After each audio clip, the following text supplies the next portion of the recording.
एक बार फिर आपका बहुत बहुत स्वागत है हमारे चैनल में। हम कुछ प्रश्न दे रहे हैं, जिस प्रश्न का उत्तर आपको ये पूरे वीडियो में आपको मिल जाएगा। जैसे कि प्रश्न नंबर पहला, निम्नलिखित पदों और धारणाओं का आशय स्पष्ट करें।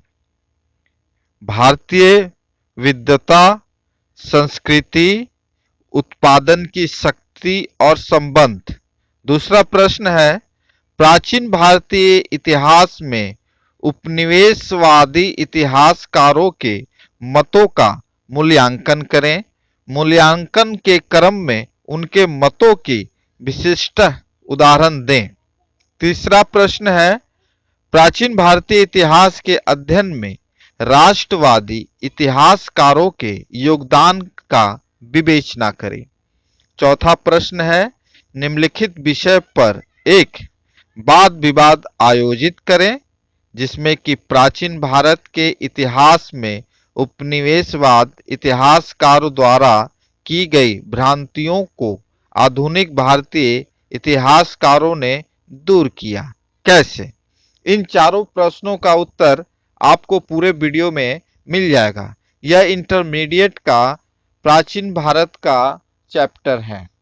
आज हम लोग प्राचीन भारतीय इतिहास के आधुनिक लेखक के बारे में जानकारी विस्तार से प्राप्त करेंगे।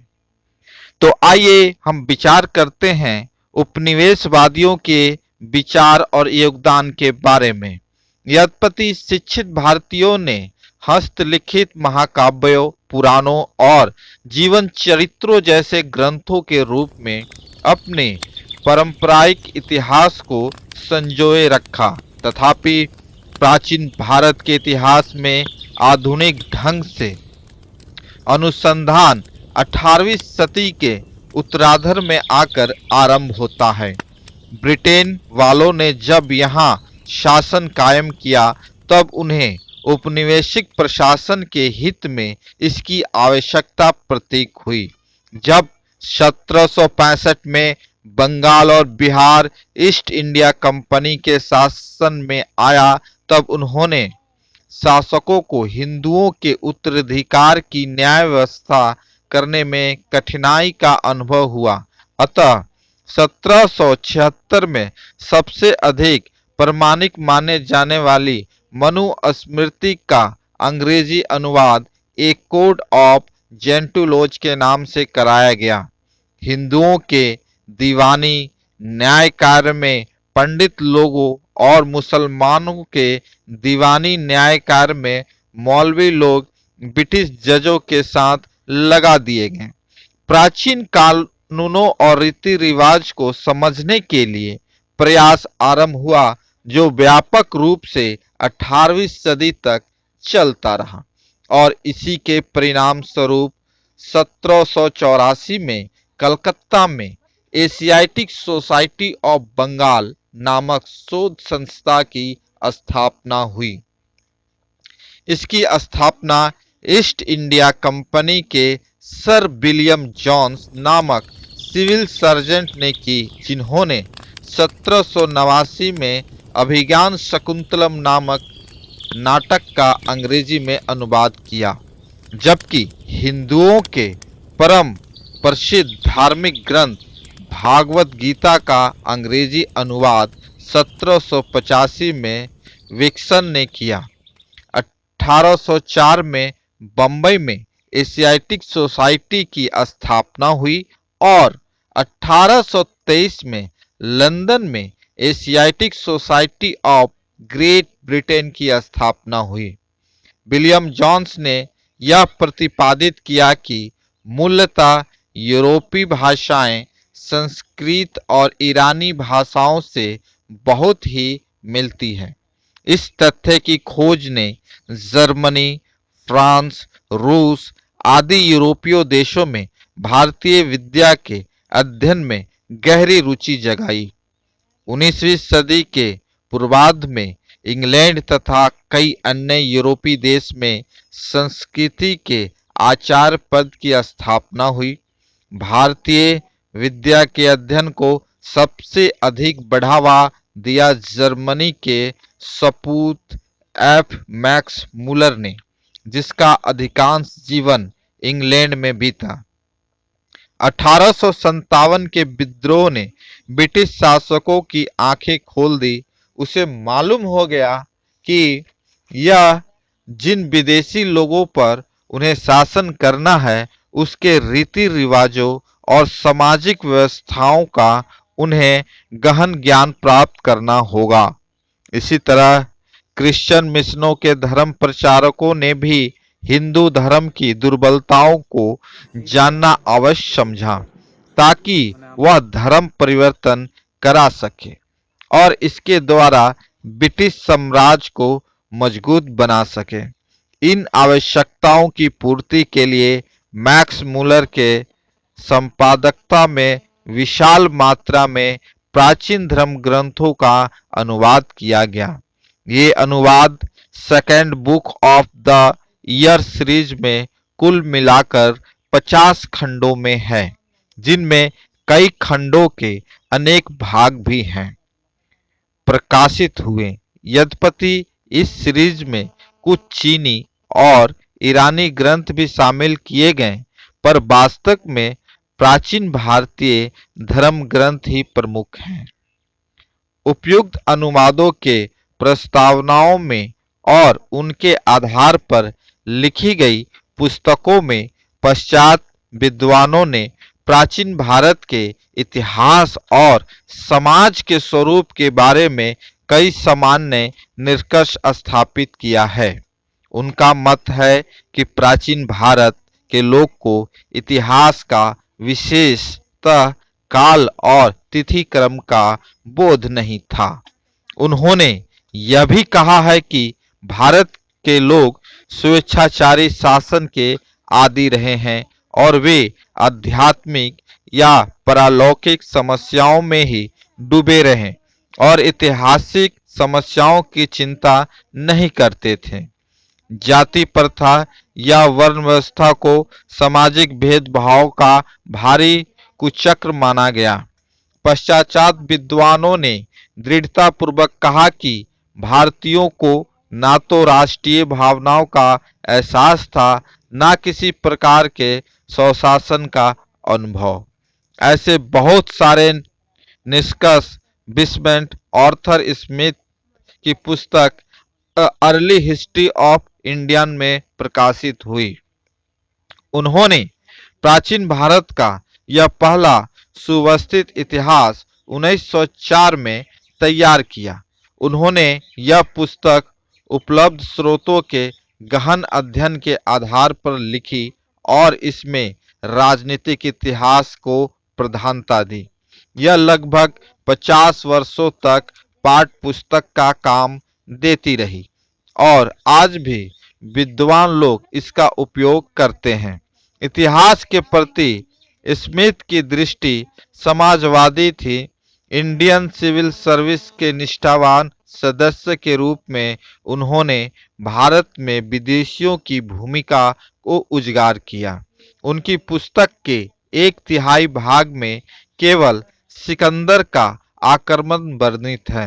इसमें भारत को स्वेच्छाचारी शासन वाला देश कहा गया है, जिससे ब्रिटिश शासन की स्थापना से पहले कभी राजनीतिक एकता का अनुभव नहीं हुआ है। उन्होंने लिखा है कि वस्तुतः भारतीय इतिहासकारों का सरोकार शासन के एकमात्र स्वरूप तानाशाही से ही है। सारांश यह है कि ब्रिटिश इतिहासकारों ने भारतीय इतिहास की जो व्याख्यान की है, उसका लक्ष्य था भारत के चरित्र और उपलब्धियों को नीचा दिखाना और विदेशी शासक को न्याय उचित ठहराना। इसमें कई निष्कर्ष कुछ कुछ मान्य भी प्रतीक होते हैं। उदाहरण के लिए चीनियों की तुलना में भारतवासियों ने तिथि क्रम का कोई प्रबल बोध नहीं दिखाया। हालांकि आरंभिक अवस्था में कुछ महत्वपूर्ण घटनाओं का काल निर्देश गौतम बुद्ध की मृत्यु से हुआ है, फिर भी इस इतिहासकार द्वारा प्रतिपादित या तो भ्रांत है या अतिपूर्ण है। ऐसा निष्कर्ष तो ब्रिटिश तानाशाही को कायम करने की अच्छी प्रचार सामग्री का काम दे रहे थे। भारत में एकमात्र एक छत्र या एकाधिकारी शासन की परंपरा थी। ऐसा कहकर उन्होंने अपनी उस शासन पद्धति को न्याय उचित ठहराया जिसमें सभी शक्तियों वायसराय के हाथों में रहती थी।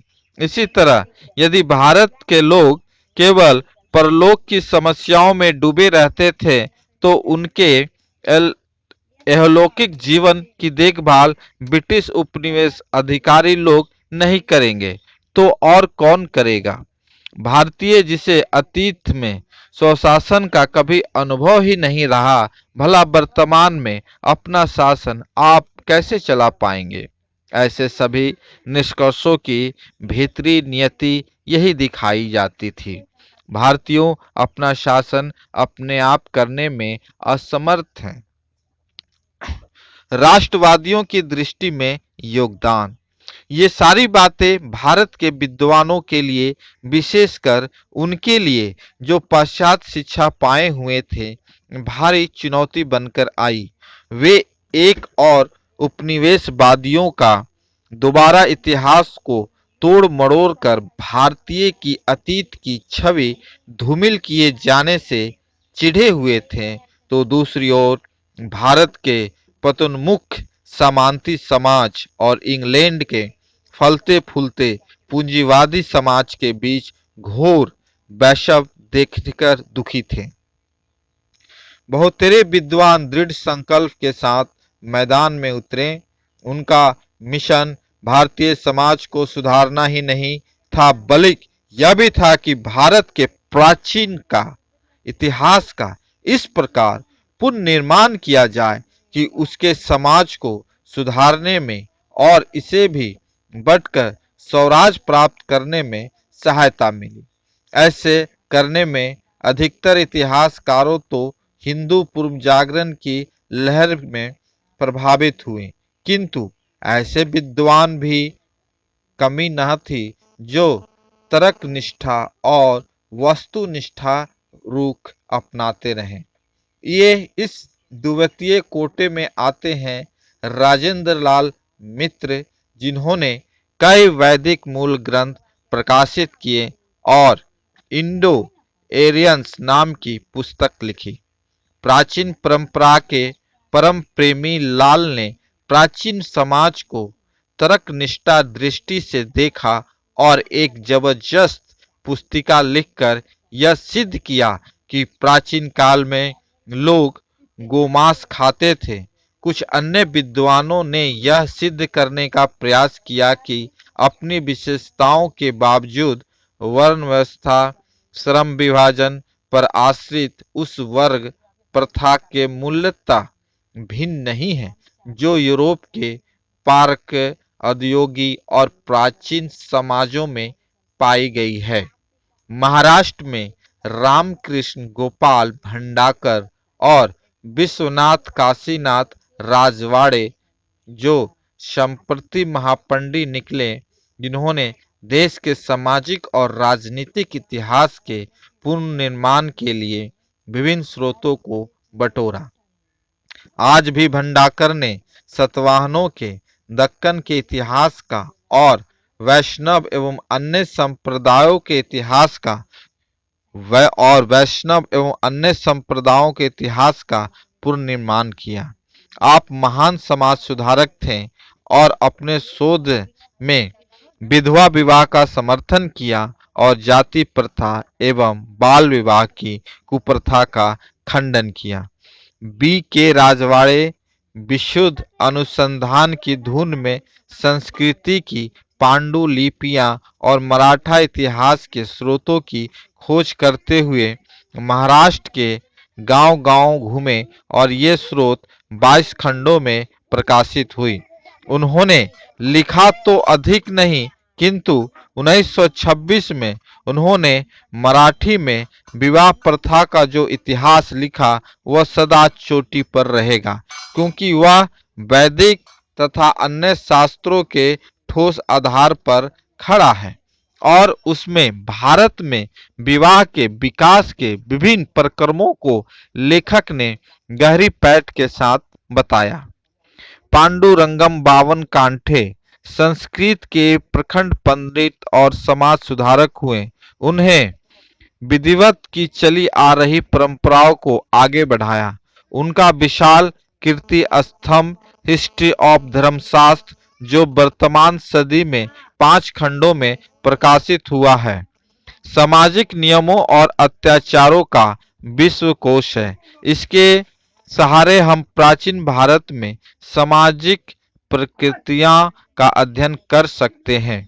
भारतीय विद्वानों ने राज व्यवस्था और राजनीतिक इतिहास का गंभीर अध्ययन करके यह सिद्ध किया कि भारत का अपना राजनीतिक इतिहास है और भारतीयों को प्रशासन की अच्छी जानकारी थी। इस विषय में श्रेय के अधिकारी पूर्वालेखविद देवदत्त रामकृष्ण भंडाकर, जिन्होंने अशोक पर तथा प्राचीन भारत की राजनीतिक संस्थाओं पर कई पुस्तकें प्रकाशित की, और भी महत्वपूर्ण कार्य किए हैं। हेमचंद्र राय चौधरी ने अपने भारत काल के अर्थात ईसा पूर्व 10वीं से लेकर गुप्त साम्राज्य के अंत तक प्राचीन भारत के इतिहास का पुनर्निर्माण किया है। आप चूंकि यूरोपीय इतिहास के अध्यापक थे, इसलिए आपने इस पुस्तक में कुछ नए तरीकों और तुलनात्मक दृष्टि को अपनाया है। अपने काल का विभाजन की समस्या का विवेचना तो नहीं किया, लेकिन आपका प्राचीन भारत का इतिहास ईसा की 6ठी सदी तक आकर समाप्त हुआ है। प्राचीन भारतीय इतिहास के पुनर्निर्माण में बी.एस. स्मिथ ने योगदान को सराहते हुए भी राय चौधरी ने उपयुक्त ब्रिटिश विद्वान की कई बातों में आलोचना की है। इनके लेखक त्रुटिहीन विद्वता के द्योत हैं, किंतु जहां आप अशोक की शांति नीति की आलोचना करते हैं, वहां घोर ब्राह्मणवाद का आगाह प्रकट हो जाता है। हिंदू पूर्व जागरण का इससे भी अधिक पुट आर.सी. मजूमदार के लेखकों में मिलता है, जो बहुत लिखने वाले थे और अनेक खंडों में प्रकाशित history and culture of Indian people के महासंपादक थे। प्राचीन भारतीय इतिहास के अधिकांश लेखकों ने दक्षिण भारत पर समुचित ध्यान नहीं दिया। यहाँ तक कि दक्षिण भारत में उत्पन्न हुए महान इतिहासविद के एस नीलकंठ शास्त्री ने भी अपने ए हिस्ट्री ऑफ एशियंट इंडिया में इसी मार्ग पर अनुसरण किया, परंतु उन्होंने ए हिस्ट्री ऑफ साउथ इंडिया लिखकर इस त्रुटि का खंडन किया है। उनकी शैली तो कसी हुई है, पर लेख प्रंजाल है। उसके द्वारा प्रस्तुत तथ्य उसी तरह विश्वसनीय है जिस तरह राय चौधरी के, लेकिन उन्होंने दक्षिण भारत की राजव्यवस्था और समाज के स्वरूप के बारे में अनेक जो सामान्य निष्कर्ष दिए हैं, उन पर बहुत से विद्वानों ने शंका की। नीलकंठ शास्त्री ने ब्राह्मणों की संस्कृति उत्कृष्टता प्रतिपादित की है और इस बात को भी उजागर किया है कि पूर्णकालीन भारतीय समाज में अच्छी समरसता थी। उनके नेतृत्व में दक्षिण भारत के राजवंशीय इतिहास पर कई प्रबंध पुस्तकें लिखी गई। 1960 तक अधिकाधिक भारतीय विद्वानों राजनीतिक इतिहास की ओर आकृष्ट रहे और उन्होंने अपने अपने क्षेत्र के राजवंशों की ऐतिहासिक गरिमा की बखानी, जिन्होंने अखिल भारतीय स्तर पर लिखा इतिहास लिखने में वे राष्ट्रीय भावना से प्रभावित रहे। जहां बी.एस. स्मिथ ने अपने इतिहास में सिकंदर के आक्रमणों को लगभग 1/3 स्थान दिया, वहां भारतीय विद्वानों ने इस विषय को बहुत ही कम ध्यान दिया। प्रयुक्त उन्होंने सिकंदर के साथ पोरस की बातचीत को तथा भारत के पश्चिमी प्रांत को सेल्यूकस के हाथ से चंद्रगुप्त मौर्य द्वारा मुक्त कराने की बात को विशेष महत्व दिया। केपी जायसवाल और एस अल्केतर जैसे कुछ विद्वानों ने देश को शकों और कुषाणों के शासन से मुक्त कराने में भारतीय राजवंशों की भूमिका बढ़ चढ़कर दिखाई और इस बात को नजरअंदाज कर दिया कि मध्य एशिया तथा कुछ अन्य कबीले भारतीय जीवन के अविभाज्य अंग हो गए थे और भारत के संतति लूटकर उनके मूल देश नहीं ले गए। फिर भी केपी जायसवाल का सबसे बड़ा श्रेय यह है कि भारतीय स्वतंत्र तानाशाही की कपोल कल्पना का उन्होंने ही अंत किया। 1910 से 12 के बीच ही उन्होंने कई लेख प्रकाशित करके यह सिद्ध किया कि प्राचीन काल में यहाँ गणराज्यों का अस्तित्व था जो अपना शासन आप चलाते थे। उनके मंतव्य में 1924 में हिंदू पॉलिटिक नाम का पुस्तक के रूप में प्रकाशित हुई। यद्यपि जायसवाल पर यह आरोप लगाया जाता है कि उन्होंने प्राचीन संस्थाओं पर आधुनिक राष्ट्रीय भावनाओं की कलई चढ़ा दी गई और उन्होंने गणतंत्रीय प्रशासन का जो स्वरूप प्रस्तुत किया उस पर UN घोषाल सहित बहुत से लेखकों ने आपत्ति की। फिर भी गणतांत्रिक प्रयोग की प्रथा के बारे में उसकी मूल धारणा व्यापक रूप से मान ली गई और उनकी अग्रणीय कृति हिंदू पॉलिटी क्लासिक की रचना मानी जाती है। राजनीतिक इतिहास की ओर मोड़। ब्रिटिश इतिहासकार संस्कृतिविद A.L. बैशम ने प्रश्न उठाया कि प्राचीन भारत को आधुनिक दृष्टिकोण से देखना कहाँ तक उचित है। उनके पिछले लेखकों से प्रकट होता है कि कुछ नास्तिक संप्रदायों के भौतिकवादी दर्शन में उनकी गहरी रुचि थी। बाद में उन्होंने यह विचार रखा कि अतीत का अध्ययन औतुसुक वाक्य और आनंद के लिए होना चाहिए। उनकी पुस्तक वंडर व्हाट वाज इंडिया प्राचीन भारतीय संस्कृति और सभ्यता के विभिन्न पक्षों का सुव्यवस्थित सर्वेक्षण है और उन दृष्टि से रहित है जिससे VN स्मिथ आदि ब्रिटिश लेखकों की कीर्ति ग्रस्त है। बैसम की यह पुस्तक राजनीतिक इतिहास की ओर से अराजनीतिक इतिहास की ओर भारी मोड़ दिखाती है। यही मोड़ DD कौशाम्बी की पुस्तक an introduction to the study of Indian history में लक्षित होती है। उनके विचार ancient India culture and civilisation a historical outline के द्वारा अधिक फैले।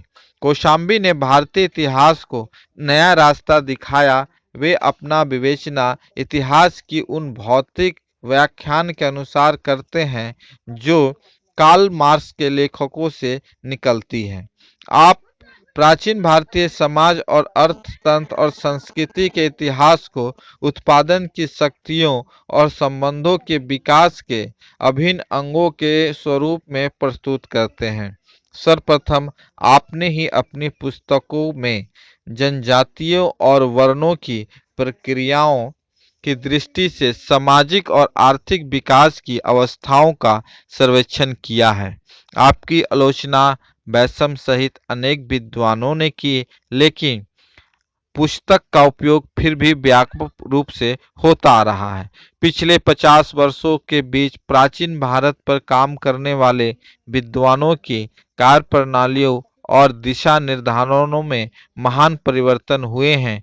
वे सामाजिक, आर्थिक और सांस्कृतिक प्रतिक्रियाओं पर अधिक जोर देते हैं और उनका संबंध राजनीतिक गतिविधियों से जोड़ने का प्रयास करते हैं। वे मूल ग्रंथ के भीतरी स्तरीकरण को देखते हैं और उनके पारंपरिक स्वरूप को पुरातात्विक एवं नूतन वैज्ञानिक साक्ष्यों से मिलाते हैं।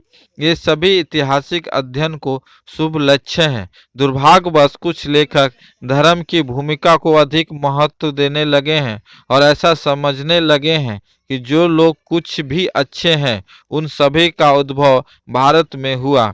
पश्चिमी के लेखक तो अब इस बात पर जोर नहीं देते कि सभी अच्छी वस्तुएं भारत के बाहर से आई हैं, किंतु उनमें कुछ लोग यह मानते हैं कि धार्मिक धारणाएं, कर्मकांड, जाति, वर्ण, बंधुता और रूढ़ि के ये सभी भारतीय इतिहास की मूल शक्तियां हैं। वे तरह तरह के विभाजनकारी तत्वों को उछालते हैं जो गतिरोध का कारण पैदा करते हैं। वे समाज की स्थिरता और निरंतरता की समस्याओं को गौर से देखते हैं। लगता है कि वे अनोखे और पुरातत्व तत्वों में रस लेते हैं और चाहते हैं कि वे तत्व यूं ही बने रहें। इस तरह की दृष्टि का तो यही आशय होता है कि भारतीय समाज न बदला और न बदला जा सकता है। इसका अर्थ होता है कि विकास की दौड़ में पिछड़ा रहना भारतीय चरित्र का अभिन्न अंग है। इस प्रकार अंधे देशभक्त और परिमार्जित उपनिवेश दोनों ही अतीत के अध्ययन का प्रयोग भारत की प्रगति रोकने के लिए करते हैं। अतः इस परामर्श है कि प्राचीन भारत को संतुलित और वस्तुनिष्ठ ढंग से देखा जाए। इसका आग्रह है हमारा कि ये सारी बातों को 2 बार 3 बार आप सुने, ताकि आपको एक अच्छी तरह से कंठस्थ हो सके। ज़्यादा से ज़्यादा लोगों तक ये वीडियो पहुंचाने का कष्ट करें। गांव और गरीब छात्रों तक इस वीडियो को पहुंचाया जाए। चैनल को सब्सक्राइब करें। इसलिए आपको धन्यवाद। जय हिंद, जय भारत।